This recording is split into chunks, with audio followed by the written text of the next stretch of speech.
lights, cameras, action. Now let's engage in the dialogue. Let me browse through your mind like a catalog. Conscious metaphysics, allow me to break down the specifics. Educate, motivate. If you don't feel free, you can liberate. An LLC is what I'm building, the #1 podcast in the building. So let me slide on up in the Bentley truck in my Versace shirts. They can't get enough of this deep conversation, expansion, elevation. I'll send you a link you can tap in. It ain't quite what I used to do back then. Now I get it on the front and the back end. Multiple money streams keep coming in. Enlighten, empower, evolve. Enlighten, empower, evolve. Just in time. Greetings, everyone. I'm Luke Bryan Smith, and welcome to Enlightened, Empowered, Evolved.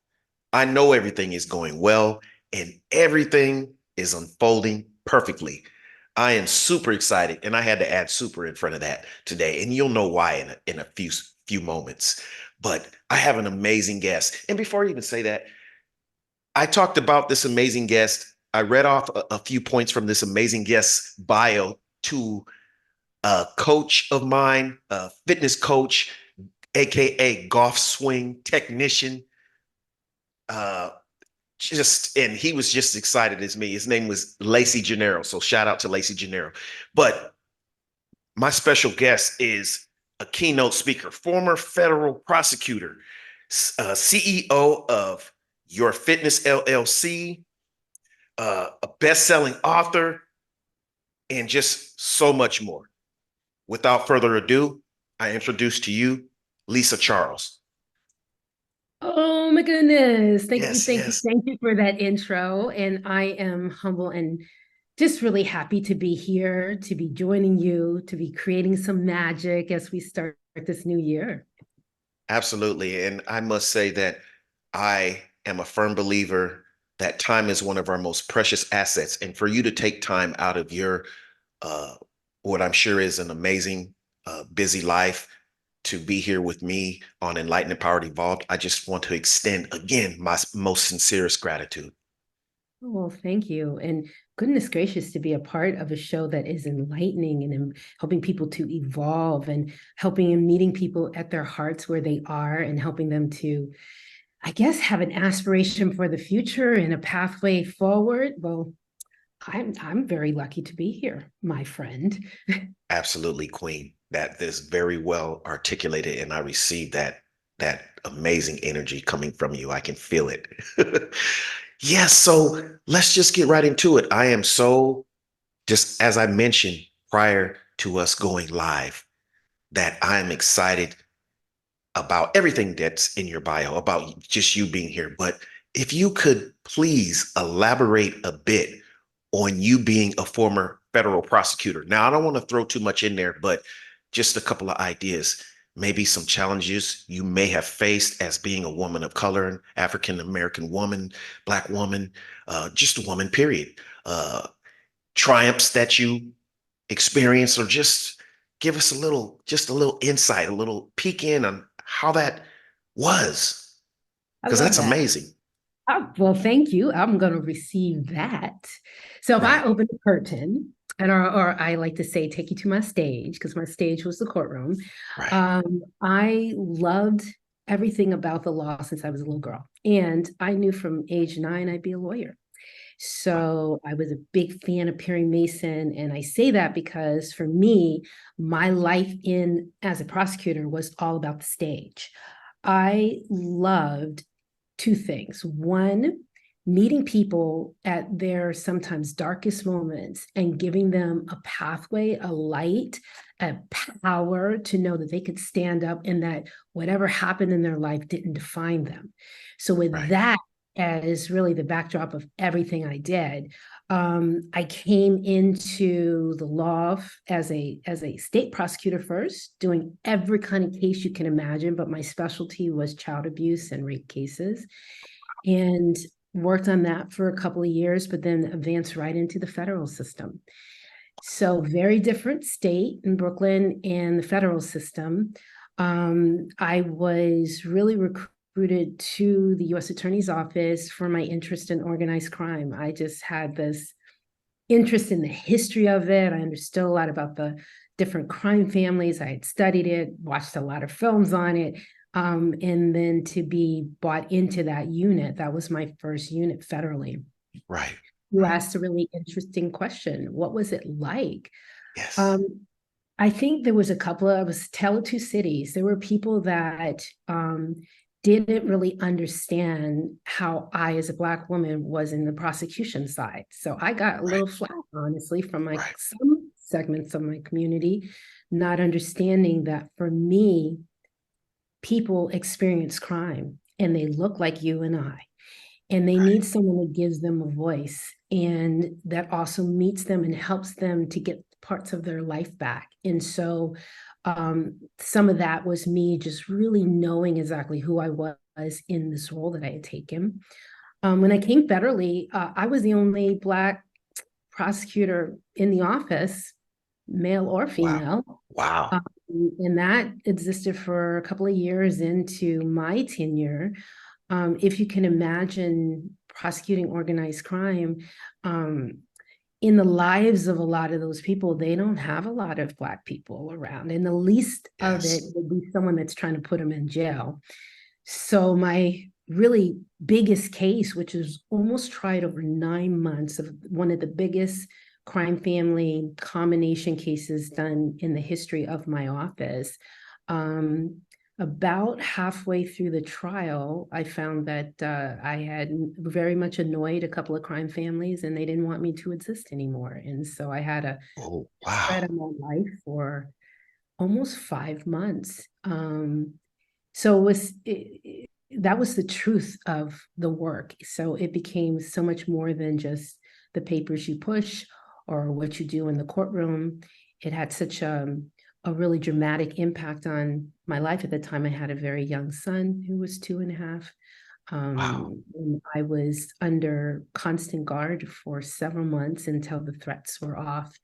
But just to give you a sense that it was a very, um, it'll sound strange, but people that are in the law, they'll say, okay, we get it. There was a very exciting time in some ways. I love the courtroom. I love the courtroom drama. If you've ever watched anything, say, Yes. Coach, yes, Coach Lisa took whatever you watched and multiplied it by 100. So it was Wow. how I walked, what I did, how I handled people on cross and direct. And I did that to my fullest. I was between the two offices, practiced law close to 14 years, until I was ready for a change. But I had tried almost every kind of case you can think of.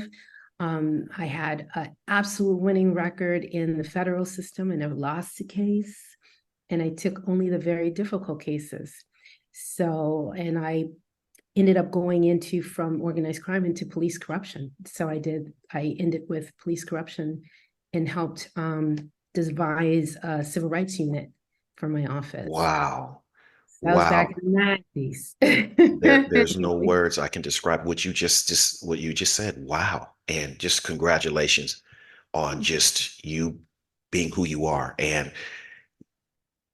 one of the highlights that I would like to elaborate on what you said is it reminds me of a few places that I've spoken at when I've spoken to youths in urban communities is representation within law enforcement. And it doesn't really go over well because it's not, we don't do that in the street code and all that. It's like I say, you have a problem with the structure, right? Then be part of it, and I've articulated it several different ways, and eventually some get it, but some still just don't. But I never underestimate the power of planting seeds. So just to be an advocate for, you know, encouraging our youth to take that route, to yes, you can be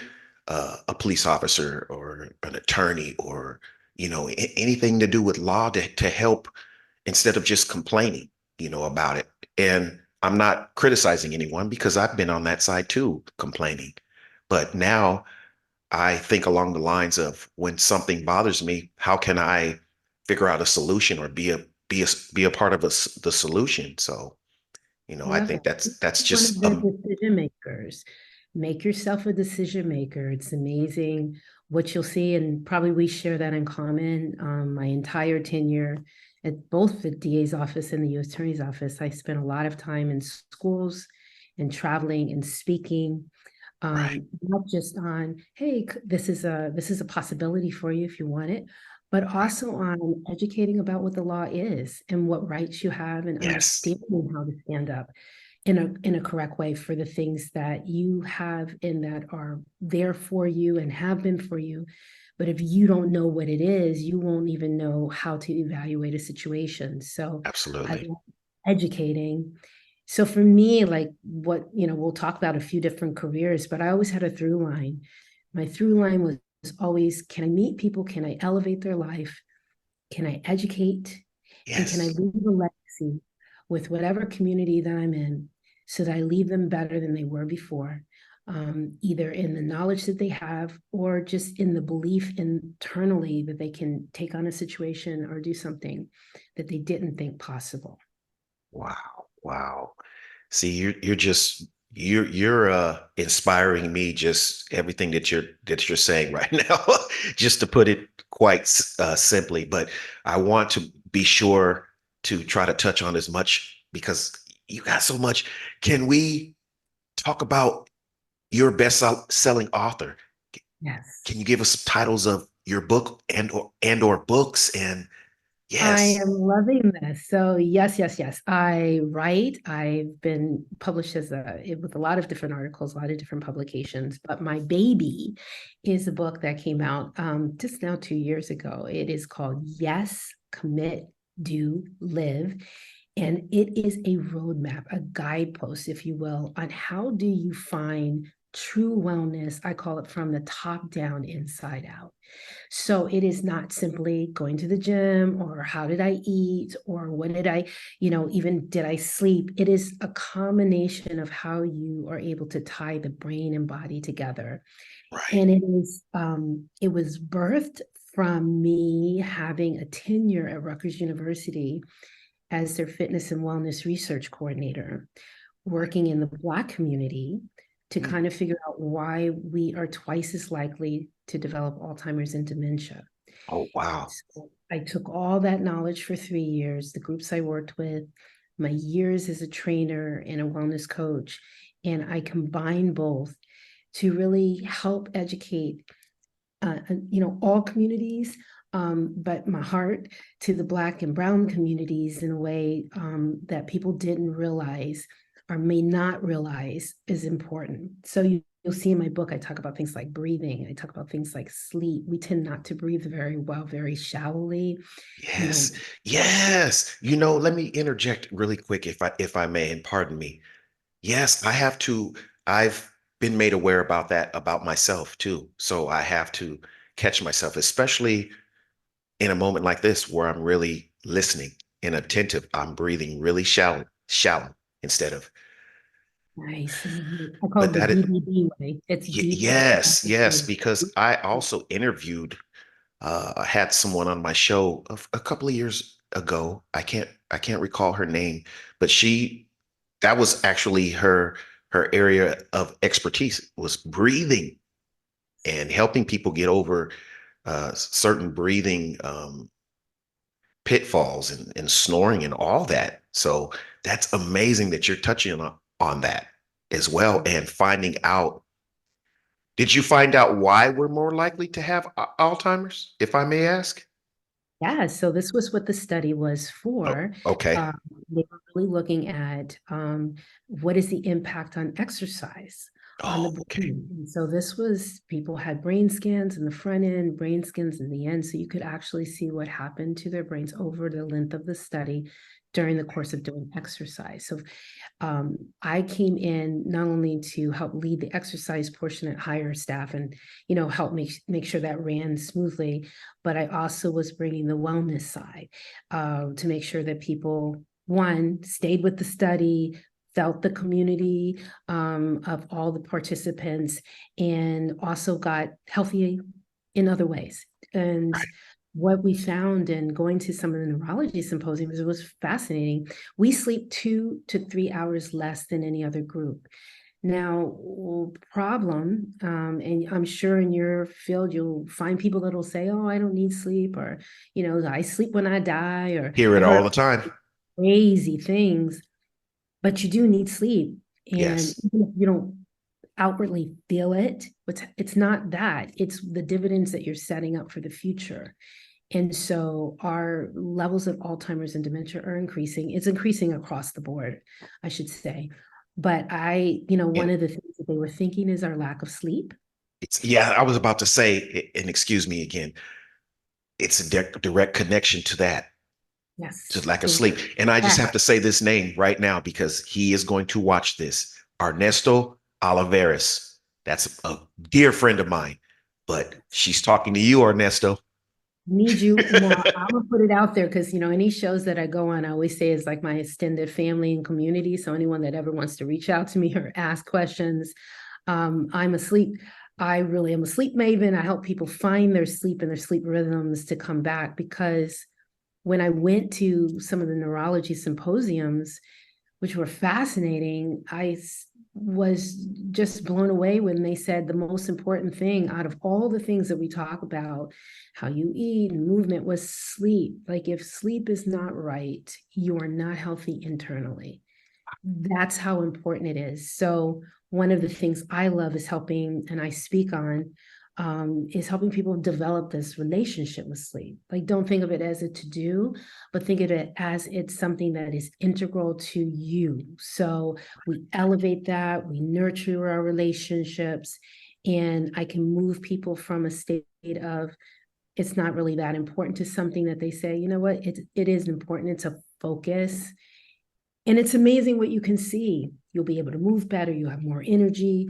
Right. Your breathing can improve. A lot of things can improve if you just let your body do what it needs to do. Wow. That sounds absolutely relaxing just listening to you the way you articulated that. But I do know the importance of sleep. And yes, and me and sleep are very good friends. So I love sleeping, but I Ew. do like, I feel that when I have good rest, I can be more efficient and just think clear because I enjoy reading too. And I oftentimes read until I fall asleep. So that is amazing. Yeah. And again, your book, back to your book. Okay. Now I want to know, can you tell us the title again and where can we find that? Yes. So it is yes, because I am the yes coach helping you find your yeses. So that's why it's yes, Okay. commit, you live. And you can find it on really any of the Barnes and Noble site, but Amazon is probably the easiest way online to find it. I would like to just give voice to these three words, which really envelop everything that I do, from speaking to any activities that I'm involved with, coaching. Right. And commit is one of those things. When I talk about true wellness, commit is the process of really finding out your truths, your authentic self, because any journey that you're going to take, I could tell you how to eat. I'm plant-based. I could tell you how to move, love a muscle. I could tell you a lot of things, but if you don't have love of self, if you don't have self-worth, the chances of you keeping with anything is pretty low. And Wow. so commit is really finding the truth of you. And I just give a little for that from the standpoint of who we are often is not just simply the gifts and talents we have. It's Right. definitely not just the people that are around and surround us, the loves, but a lot of it Right. has to do with your relationship with your values and your morals, your Yes. goodness, your kindness, your self-control, your patience. All of those things are at the heart of you. And when Wow. they are not in order, I'm going to guarantee you there's a large portion of your health that is not in order. So Wow. some of this is really helping you to find those pieces so that when we get into like what to do and SMART goals and how do you move and breathe and eat, it becomes easier because you love yourself and you want to have that. You want to Right. experience that. Right. Right. And that is amazing that you are touching on that as well, because I um, am now aware, really aware of the relationship between our health and our mental well-being. I mean, overall ailments that we can develop from being, from not being right, from not thinking right or thinking too much, allowing anger, tapping into it and connecting with it too much and this and that. And just to be quite, yeah, frankly, and you're talking about that. And it's amazing because I've even told friends, I said, be careful, harboring that anger. You develop cancer or do this. I've read books where it talks about the relationship with these ailments that we develop that we think, oh, I was going to get this anyway, or it's just family. No, no, you're developing that it's even scientifically, they've looked under microscopes, can see, you know, things developing or different reactions within your body, your makeup due to emotional well-beings or certain thoughts that you're having. And Oh, I so, love that you said thoughts. It's right, huge. Our thoughts. right, If we choose, it's that ability to choose what we want to show up, how we want to show up, how we want to take a situation. You said another word that's so important, which I will flip it to the positive. People that walk in anger are people that don't know how to forgive. So either forgiveness of self or forgiveness of others. And you are absolutely right. The science has come in quite clearly that you can attach it to disease, you can attach it to your blood pressure, you can attach it to your poor circulatory health when right, you don't know how to let go, when you live in negative thinking, when you are yes, unforgiving, when you're not kind, all of those things which we right, say this counts and it's a nice thing to do. But now we can say that if you're not operating in that way, that may be what is landing you in the doctor's office, or if you're right, not in the doctor's office, just not being yourself, not feeling well, and not right, showing up in the you that you were, well, that God put you here to be. You were here to do your purpose here. And if you are unable to do it for things that you can control, then this is a wake up call. yes. So I had something I came up with called Others Day. I had a chance to have an interview on network television about just the Wow. idea of why don't we have a day each week called Others Day, Hmm. where you will do 5 things of kindness acts, really not just things that you fell into, but things that you intentionally do.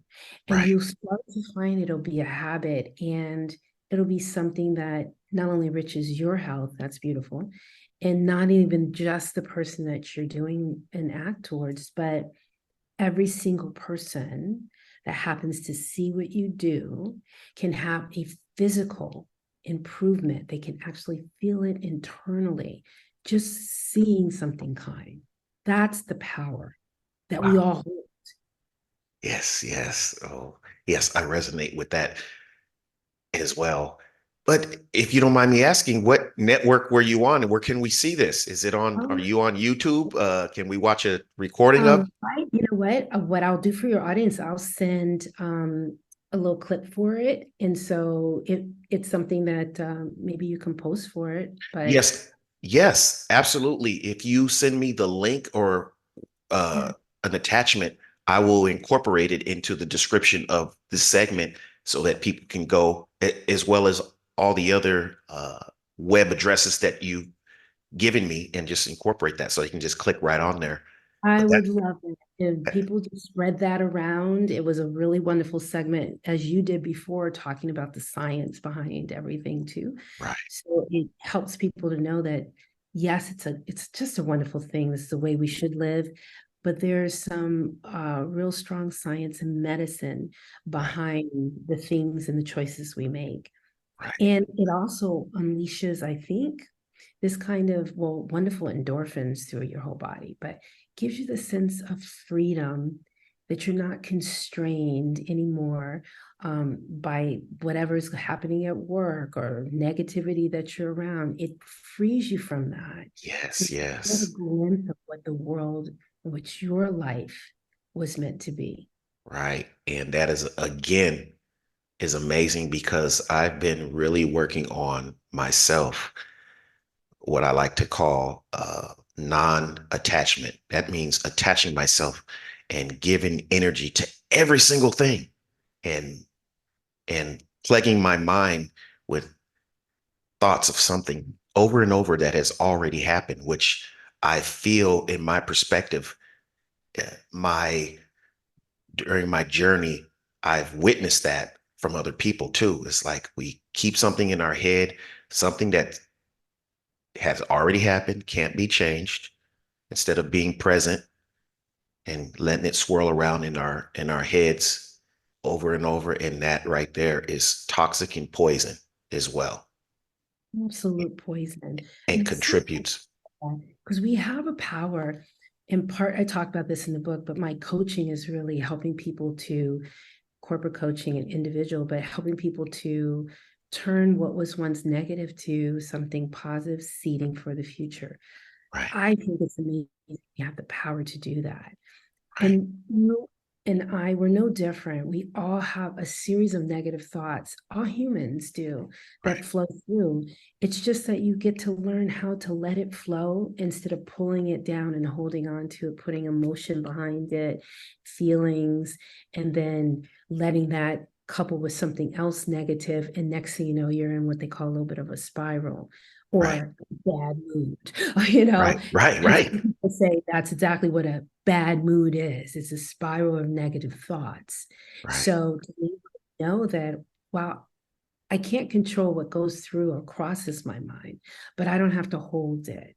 We And just there are really nice ways of just letting it cross, acknowledging it. Don't pretend, because that's a fake thing, because your brain is very smart and it knows if right. you're to do something, get something over on it, it'll just come the back door. So acknowledge, but Observe. yeah, like you're an observer of a negative thought and you let it go.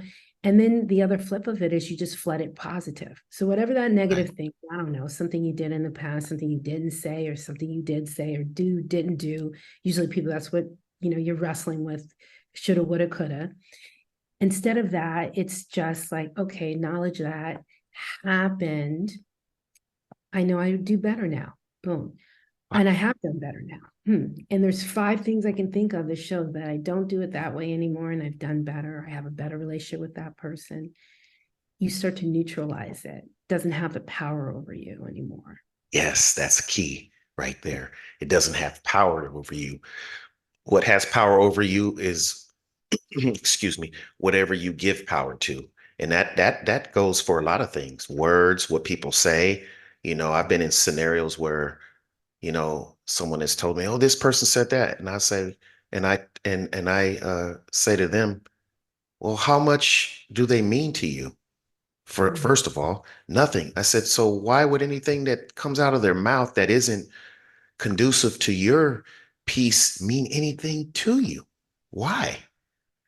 And then I get the deer in the headlights look every time. Like, just think Like, about that. Just think about that. mm, Yes. So before we go, we're down to about 9 minutes. So I wanted to make sure I touch up on a little bit of your LLC. What is the name of your mm. LLC, your business again? For my And business is yes, embrace your fitness. right. And I have a few different components to it, which I'm really super excited. I'm glad we have a couple of moments to talk about it. I have something program that I do called Ageless Aging because I love people throughout their life to find the ways to constantly challenge their brain, body, and beliefs. So that is a program that Mm, is ongoing. In the midst, I've put together a membership for women. It's called, and soon there's going to be a man section of it, but it's reinventing the woman. right. For the men, it's going to be reinvention. But it is an international membership of people dedicated to everything we're talking about, this kind of true, authentic wellness, top down, inside out, Right. business wellness, how you speak, how you think, how you breathe, how you move, all of the things that you Yes. can think of. And that has allowed me to do international retreats. So if any of your listeners are interested, I'm on my third retreat in less than a year. It's amazing. They've all been international. The next one is May 30th through June 3rd in the Dominican Republic at the most beautiful hotel called Villa Serena. I have the whole hotel to us. And this particular retreat is going to be really seeing finding purpose, living passion. And so we are coming, yes, at a beautiful spot to do all that that will do to your health, but we're coming also to leave walking fully in your purpose. That sounds absolutely amazing. And to be in the Dominican Republic as well. Yes, I went there, visited there last year, and I think anywhere you go over there, especially The those water is those so resorts, blue. It's blue, just the gorgeous. people are amazing. Yes, yes. So, yes, I also would like for you to send me a link if you have for that as well, so I can incorporate that as well, and I'll put a little write up, because I know it's time sensitive. So, yes, that's amazing. Well, I will say this because we have 2 rooms left. Okay. We sell out quick, but I would, if anyone comes through you, would love to extend a $200 discount. I would love those rooms to be someone to be filled out of this. That would just lift my heart. Oh, wow. And so I will, let you know and I'll send that. But that's just, all they would have to do is say your name. Then I would know. Wow. Say my name. Say my That is name. exactly, there's songs Yes. about it. Songs that we Yes. Yes. listen. So this is a women's retreat, right? Correct? The women's retreat. We'll have Okay. about Okay. No, I'm all for it. I'm all for queens inspiring and uplifting other queens and vice versa as well. I would one day visualize me having some retreats for men as well so that we can, you know, uh, tap into our masculine energy in the right way and just learning how to think and yeah, I think on both sides there's some healing and there's some some work that can be done. It's always work to be done, and that's always work. As yeah, long as you're here and breathing, there's work we yes, all need to do. But isn't it great that we're here to do it? yes, So yes. here. And I know that people they hear me say this often, but that is the main reason why I created this podcast is to elevate people and to highlight those that are doing it, such as your extraordinary people, such as yourself. And it's not for recognition for me or fame or whatever, but this right here, just having a conversation like this, which I consider myself a student and a teacher, but just engaging in empowering dialogues like this is just food for my soul and food for my mind. So, you know, it's not just something I do, it's part of me. This is an extension of who I am, just talking to people. I've always been told by even those that's closest to me, you love talking, you talk. Well, that's why I need a talk show. That's why I need a podcast. Right. This is a perfect fit for me. But I also love listening. I have 2 ears, so I love listening twice as much. So amazing. Because Well, when you I listen, have you to learn. say, when I listen to you, and one of the things, and I thank God for this, it's kind of a gift He's Right. given me, in that I hear something and then I get an idea. He just puts an idea in my head too. So I extend to you because I think you should be doing the retreats. And if you ever need anyone to partner off of that or help to get that off the ground, I think the retreat for men would be fabulous. I know for us, our next ones are going to be couples retreats, but I just think everyone needs something and to be Yes. able to have an opportunity to commune and create community like that so that we together we reinforce this notion that we're not traveling alone, that we Yes. have others that are invested in what's happening in our lives and wants to see us succeed.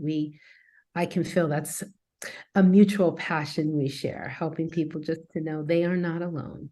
Absolutely. And what even puts the icing on the cake, so if you will, is I love traveling, especially to tropical locations. I love it. Just got back earlier, well, last month from Mauritius. I don't know if you ever heard of that. Mauritius is an island off a country island off the coast of Africa, not too far from Madagascar, but the Oh, island is absolutely amazing. If you get a chance, do a little research on that. Mauritius, I think you spell it Mauri, something like that. Just start spelling like that in Google and it'll come up, Mauritius. I will completely. So, we both share keynoting. So I was in South Africa in August, and Yes. I am going back, and Oh, then I'm going wow. to Syria. See, we can share stories about traveling because I love travel. I think traveling Oh, it helps and not to get off the subject of you, but it helps to open you up and you learn about different cultures and it refines you and it broadens your horizons, trying different foods, seeing how different people live and being able to interact. And I can definitely most of the time tell a person that has traveled versus someone that has not, yeah. especially out of the country. It's a little bit different vibe, Yeah, I'm going to So agree with you. I think it just brings us renewed purpose to our work that we do. And I always say, here we are, we have this opportunity second by second, moment by moment to make choices, either to live fully, to do everything that has been put in our heart, or to let the moment pass. And either through travel or through groups or through podcasts or through guesting or any of those things, it gets us a little closer to what I say we were intended to do, which is to spread a message, powerful message. And this is the year, this is the moment. We don't have, don't count like you have endless time to do. So I appreciate that you show up in the moments that you do and, share in a way, never knowing who you're touching, never know how far it's going, but showing up every time with your full heart. yes, yes. Thank you very much, Lisa Charles. Thank you everyone for watching. Enlighten, Empowered, Evolve. Be sure to hit that like button, that share button, leave comments, questions, concerns. Look in the links at the description in the description of this segment and look at all the wonderful uh, opportunities and things that Lisa Charles has. Also, check out my website, 333empower.com. And if you think you'll be a good fit for this podcast, email me, 333empower@gmail.com. Enlighten, Empowered, Evolved. Thank you. Love and appreciation to everyone.